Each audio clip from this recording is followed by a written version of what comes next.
C'est déjà la fin du mois de juin, et qui dit mois de juin, dit mois des fiertés. Pour ceux qui ne le savent pas, le mois des fiertés, c'est le mois où on célèbre la communauté LGBTQIA+.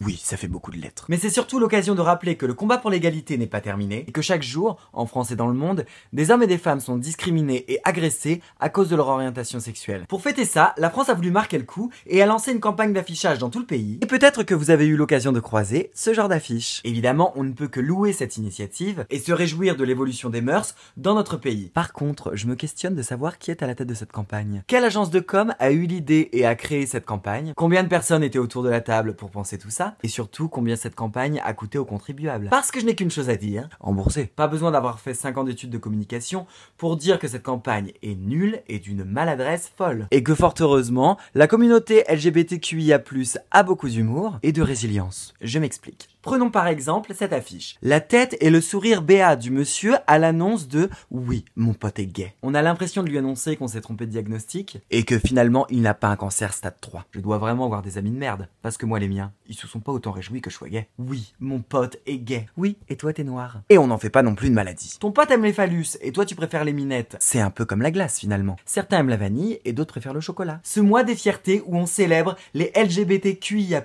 mais où on les met de dos et sans visage. Parce qu'on veut bien les voir, mais pas trop quand même. Face à l'intolérance, à nous de faire la différence. Oui, c'est à vous, hétérosexuels, de faire la différence. Pas à nous, parce qu'on est déjà différents. Eh bien non, figurez-vous qu'on est pareil. Nous aussi, on mange et on fait caca. C'est dingue. Et le coup de grâce de cette affiche, c'est le logo en haut à droite de Santé publique France, qui nous renvoie une trentaine d'années en arrière, où l'homosexualité était considérée par l'OMS comme une maladie mentale. Parce que rappelons que la mission de Santé publique France, c'est d'améliorer et de protéger la santé des populations. C'est pas moi qui le dis, c'est sur leur site. Personnellement, en tant que gay, je me sens en pleine forme Santé publique France. Merci beaucoup de vous en inquiéter, mais tout va bien. Par contre, certains sont vraiment touchés et dangereux et on leur donne la parole dans les médias. Laissez-moi vous dire, Santé publique France, que les malades dans l'histoire, ce ne sont pas les LGBTQIA+, mais leurs détracteurs et leurs agresseurs. Je vous laisse donc vous occuper des personnes concernées. Allez, la vie est belle.